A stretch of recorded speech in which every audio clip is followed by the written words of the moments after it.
right now, we are joined by my main man, who I see randomly at Starbucks over at Doco, just out of nowhere sometimes. My main man from CBS13, Jake Gadon. What up, Jake? Kenny, you know you're in my area when you come down to Doco, okay? I know I now. Doco area, all right? Just so we know. That's his stomping yards. It's a Hey, stop. Jake. I'm Kyle. Hi, You never Kyle. met, you never No, met we're Jake? not been on Oh, a man, That's fine. come on, man. Jake, what's your Starbucks order? I'm going to judge you. Oh, am I going healthy or non-healthy? Just your but both. Okay, so if I'm going my Damian Barling healthy 6-pack order, I'm gonna go with a regular cafe americano with a little bit of sweet cream. And if I'm going really, really like, okay, let's just add the calories up. Let's go white mocha with some whipped cream on there, milk thing. Okay, we rock That's what I'm talking about. You know what? That's very respectable. That's what I'm talking about. Very respectable. I always go unhealthy when I go to Starbucks. That's why I don't go all the time. Because there ain't no healthy option for me. I'm getting a tall white chocolate mocha with an extra pump of white chocolate. I love that. Every time. It's how you used to do it. But I'm trying to lose the LBs right now, boys. So we're just trying to make sure we look good. And see, that's the thing for me, right? Like my thing isn't necessarily to go to a place like Starbucks, or even when I make my own coffee at home and like, hey, make a healthier version of it. I just have to walk away because I'm not going to have a healthier version. So I'm just not going to go to Starbucks, like, because I already know what I'm getting. It is what it is. Yeah, I land in the middle. I get a flavored iced coffee. Flavored iced coffee. I never got. There's a little calorie in the flavoring, but I go like a splash of almond milk or oat milk. I land in the middle of the healthy, unhealthy. I like their strawberry refresher. I get that. I don't know if that's healthy or not. I don't know. Sure, it just tastes good. Jake, what's up with you, man? We're sitting here, we're having a long dialogue about the 49ers and what we were going micro, then macro. Now we'll come back micro a little bit and talk about Trey Lance being named QB3 this week. Just your thoughts about that when you heard that. Is it deserved, or is he getting a raw deal? Like, what's your thought about Trey Lance being QB3 in San Francisco? Did everyone forget when he was coming out of the draft that this kid was going to be a prospect, like, and a project as well? Like, it's not, he wasn't a done deal, ready to go. This is a bona fide star, like, I don't know, a Justin Fields out of that type of draft class. Like, this kid we knew this is going to be some sort of a project because he came from a small school. And I'm not surprised by it at all. He has had setback upon setback. I think the 49ers, I think Kenny and you were talking about with Damian yesterday, it's a full send when you come to the 49ers. They're all in right now, okay? There is no more waiting around. We don't have time to wait for this guy to develop. This is a win-now mentality, and that's what they're doing. And quite honestly, am I surprised? Yeah, because I'm not very high on Sam Darnold. I've seen him so many years with the New York Jets, and he played in the AFC East and how pathetically bad he was in that division. And I've seen the bona fide mistakes he's made. But he's also in a different offense now, which I think has really showed his strong suit, especially with his really good arm that he has. And the decision-making has probably been the most surprising thing when it comes to Darnold. But with Lance, am I surprised? No, because there's things that I saw, especially in that first 2 preseason games, where he did not look comfortable. He didn't feel like he had his legs under him. It feels like he was thinking through the play instead of acting through the play. And if you're a football player, you know what I'm talking about with this. It's not like, okay, I got to do this, this, and this. It's muscle memory. It should when it hits game time. I think Lance is still in that area of trying to make sure it becomes muscle memory. And let's be real here. I think he just needs a new canvas, someone else to paint what his abilities are. Because with the 49ers, I just think it's all in on Purdy right now. They're moving forward with him. And Lance needs to find a new place to go. Where that may be, I'm not really sure right now. I think he is definitely a backup in the league somewhere. But I've heard a couple different options. I was thinking, and don't laugh at me at this because I was talking with my friends about this, if Tua still keeps on having his concussion issues, send him down to Miami. Like, that's the one. Jesse don't want him. I told Jesse about that. He don't want him. Why? Why not? That's a perfect fit. Jesse loves Mike White. It's not even that. Like the Miami's back quarterbacks are fine, but just Trey Lance has only played 4 games in like 4 years. The guy's like, I don't know, he's too much of a project. I'd take a chance on Trey Lance. Skylar Thompson, more playoff experience than Trey Lance. You almost beat Josh Allen. That's a whole nother story. Is it Mike White and his neck? Is that what we're infatuated by? Yes. His neck? Yes. What?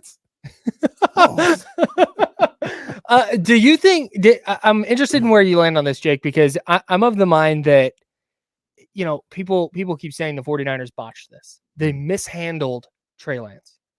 To me, the only thing they could have done differently is start him in 2021 out of the gate and just dealt with it from there. But if that doesn't end up working out, they're in a worse place than they are now. Do you think that they mishandled this, quote unquote? No. I think it's simple as that. I think that's the answer. We're done. Done with the radio. No. I think the mishandling is I think they gave up way too much for the draft pick. Honestly, you look back on it and say, was it really worth it to send everything that we did to pick up Lance at that draft pick? But how they've handled him, no, I wouldn't have changed a thing. Did you really think, like, okay, let's back the tape up for a second, guys, okay? If we didn't get down to a third-string quarterback last year, do you think Brock Purdy would ever have been a thing? Like, people got to remember that. It's like Tom Brady 2.0.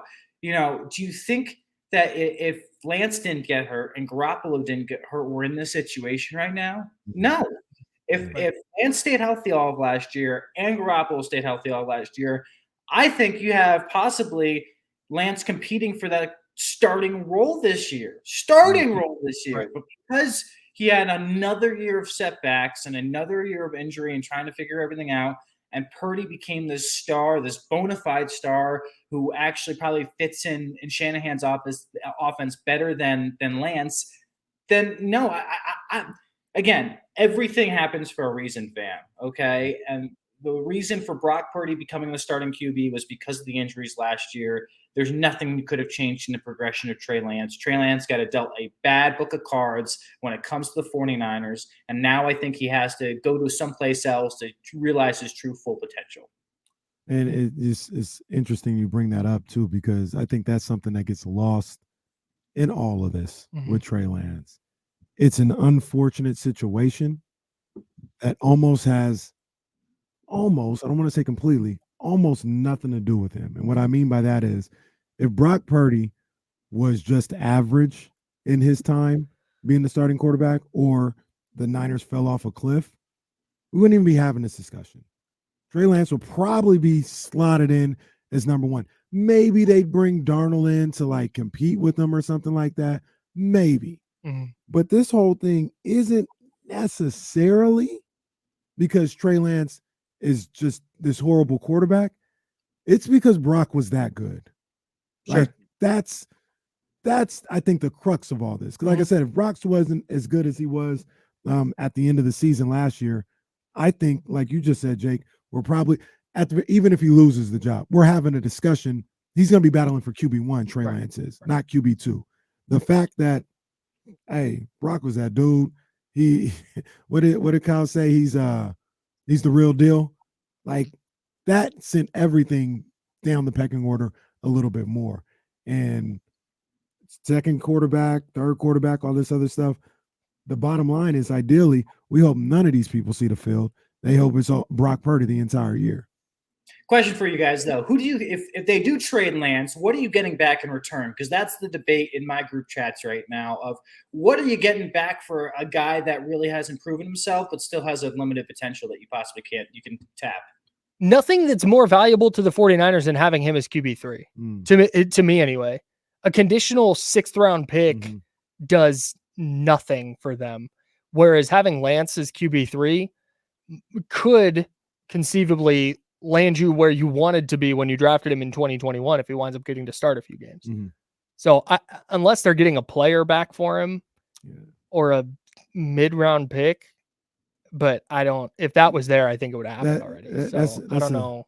That's the same thing for me. Like I want a player back, you know, and I don't know if this is like apples to apples or whatever, but, and I'm not saying this guy specifically, but Isaiah Simmons just went to the Giants for nothing. If you're getting offered a 6th or 7th rounder for Trey Lance, hell, go find an Isaiah Simmons.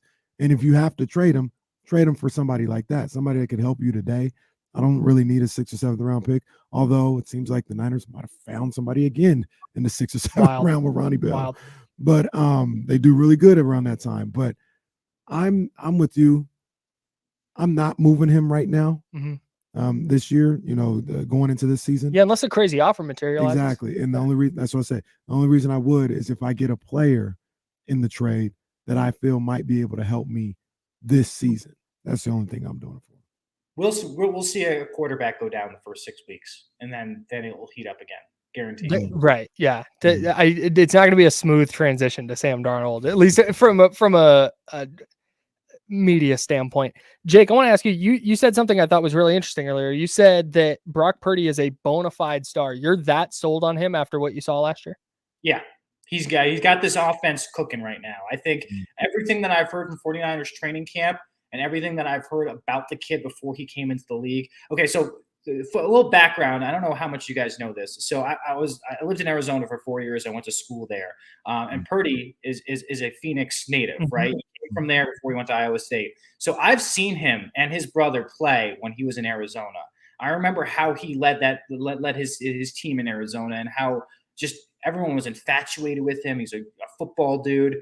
Then he went to Iowa State, did the same thing with Campbell up there, really changed that program and became even more of a star there. This NFL thing, the reason why he wasn't a high round top pick was, one, he's playing in the Big 12. That's a really tough conference for quarterbacks. Two, okay, the size thing really didn't help him out. People saw him being too small. The reason why I say he's a bona fide star is the fact that he's able to pick up Shanahan's offense, and if he realizes that, yes, he's the engine that keeps things going, but he doesn't have to do a lot. He just has to make sure he gets the ball into his playmakers' hands and do his thing. And when you get to that star level, realize you know how to force it, like Tom Brady, like Patrick Mahomes. Like, let's be honest here. How many times did Tom Brady live his bread and butter off of a Wes Welker or Julian Edelman in cut for 5 yards, a Rob Gronkowski seam route? We're not talking crazy loop-de-loop plays. We're talking easy dump and pass, let's get it to my best guy type of play. You see it with Patrick Mahomes all the time. It's creativity, of course, in disguise with Andy Reid. But that's why I think he's the bona fide star. I see the easy plays are easy for him. That's just simple as it is. And when the hard plays come, okay, then he makes those look easy. But the easy ones, the easy seam route, like, okay, the best, we broke this down on Sports Extra last week with Robert Turbin, and I was asking Turbin specific questions. And that first preseason game that all the starters played in, that seam route to Brandon Ayuk that brought him down to like the 4 or 5 yard line, that is Brock Purdy in itself right there. Look how perfect that play went, okay? Got them into the red zone, moved the chains, ton of yak after the play. You want an example on a silver platter? That's your example right there. No, that's a great call. I even go with another play that, and Kyle, you probably see this too, is like the first play that was, Jake, make sure you update your computer. You know that you've got a new update coming up, and they want you to update that. So, but the first play that was Debo. Debo played on Saturday, right? The first play, just a little play action. Yep. I don't know what the terminology is, but just run across the formation. And Brock, it's not spectacular. He put it was only 3 yards down the field, but he put it where Debo seamlessly can get the ball. It's not behind him. He's got to reach back, lose momentum. It was just, there he is. I'm going to hit him exactly where I'm supposed to hit him so we can get more out of this play. And I think that's the little things that Jake is probably talking about that you probably realize that Brock does perfectly. Perfectly. And with a guy like Kyle Shanahan, I do believe there is something to somebody being perfect for the system. I think about Raheem Mostert. Raheem Mostert is not the best running back in football, but you got him in Kyle Shanahan's system, right? And he was one of the best running backs because it was perfect for him. He knew how to do it, and Shanahan's system matched up with Raheem's strengths perfectly. Right. And I feel like that may be something that goes on with Brock Purdy and Kyle Shanahan. Time is still something that we're going to have to take to see if this is the truth. Mm-hmm. But I'm leaning towards Jake. I don't know. I don't want to put that label on him yet, but I'm very confident in Brock Purdy. Very confident. My only question is when the sample size is still small. Mm-hmm. So is there some regression with turnovers? And it objectively is. I will eject away, but keep on going with your point. It's objectively a small sample size. It's less than half a season of starts, and that's fine. I'm in Brock Purdy should be starting. They averaged 33.5 points a game last year. Mm. Even if they regress from that number, they're still looking at like a top 5 or 10 scoring offense, which and I think we get too wrapped up in where guys rank. How does he compare to Patrick Mahomes and Josh Allen? Like, it doesn't matter if you're scoring points. Right. Who gives a dang if he's making Pro Bowls or not? Right. My question comes down to with Purdy is and Jake, this butts up against a little bit what you were saying. You're calling him a bona fide star. I fall short of that because when I watched the Super Bowl and I watched Jalen Hurts and Patrick Mahomes go blow for blow with each other, I have a significant question about, okay, the offense is getting locked up. They need Brock Purdy to make an individually brilliant play. That's where my question falls on whether he's at that superstar level or not. Because I agree with you. He can run the heck out of the offense. I'll let you. You wanted to object, Jake. I'm letting you object. Go ahead. I'm going to object. Okay. I think the fact that he was able to do it in a playoff game and multiple playoff games, or excuse me, one playoff game. And then we don't know what was going to happen in the NFC championship game. Like, you can't sit there and see that. Brandon, like, was wide open. Like, he was wide open. No doubt. Like, he literally could have done it in the NFC Championship game and then done it against Mahomes in the Super Bowl. He definitely could have. I've just not seen it yet. That's all. He got hurt in the NFC Championship. I'm not blaming him. I'm not blaming him.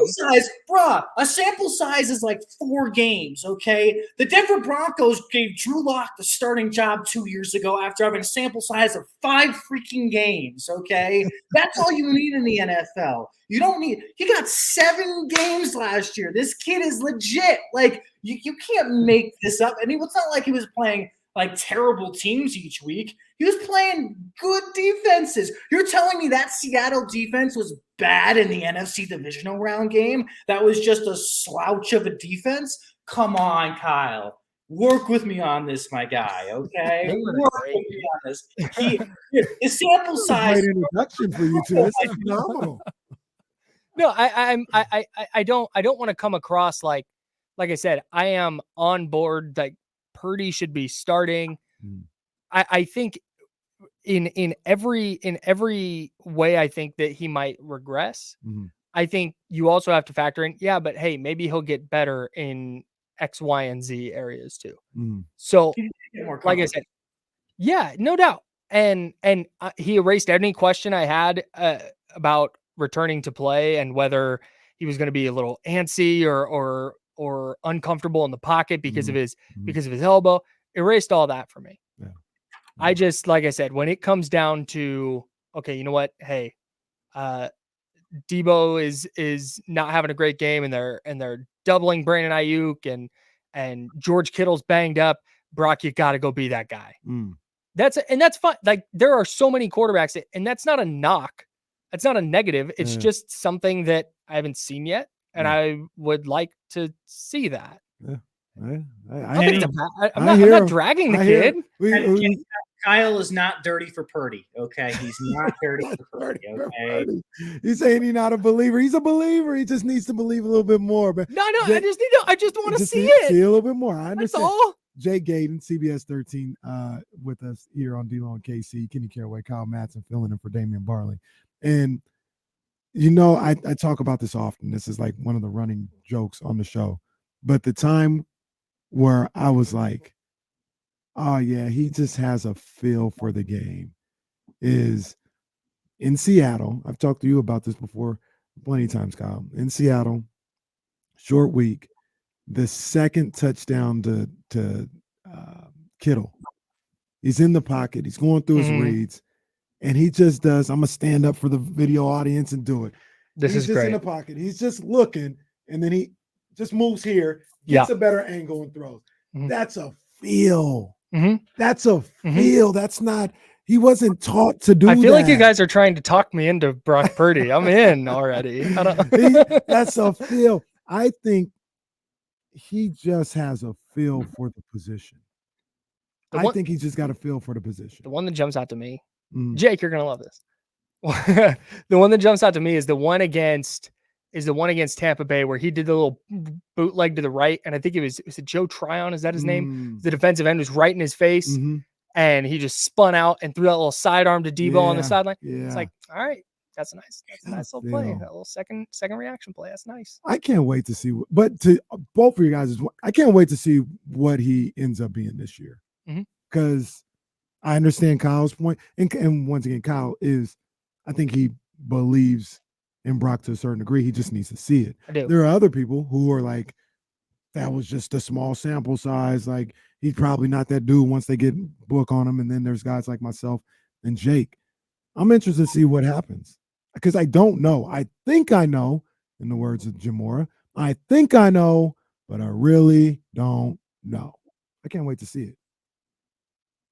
Can I talk about something that's not quarterback related? Can I ask you a non-quarterback question, Jake? Do you have any concern about their defense going into this year and the transition to Steve Wilkes and the fact that Nick Bosa is not there yet? Is there any concern from you in that area? And also the defensive end spot opposite Nick Bosa, I think they're still trying to figure out. I think Nick Bosa not being there is the biggest concern. There's nothing farther. Like, that is your bona fide defensive star. He's your guy. He's the tone setter. He's everything to that defense. I love Fred Warner. Don't get me wrong. Don't get me wrong. I think Fred is the communicator and the floor general, if you want to call it. But Nick Bosa is your motor, and you don't move without your motor, right? It's like a car. I just sit. Joel is in the chat. How did that get there? Oh my God! How did that get there? What did I do? Sorry. Go ahead. Sorry, I didn't mean to. I see you, Kyle. I see you. I don't have control of the chat. I think the chat is as well, but we're gonna keep it here. Defense, okay. I will say this: I'm a little worried. I'm not worried about Steve Wilkes. We'll start there. Not worried about the defensive line. I think Hargrave, Armstead, Bosa, when he comes back, is going to be a three-headed monster that I wish every quarterback good luck that they play against. Love the linebacking core. I think Fred Warner is one of the best middle linebackers you're going to find in the league. I'm a little concerned when it comes to the defensive backs and safety position, especially if one of those DBs or safeties goes down. I think they were talking about this on NFL Network yesterday. The 49ers have, like, out of the top 100, I think they have 11 players in the top 100. Their depth specifically on the defensive side of the ball isn't that good. Like, it really isn't. You lose a starter, good luck. All right, you're not going to find the same type of replacement. It's going to be a drop off. I'm intrigued to see what Steve Wilkes is able to do to comprehend that. I am excited to see how many blitz packages he can put together.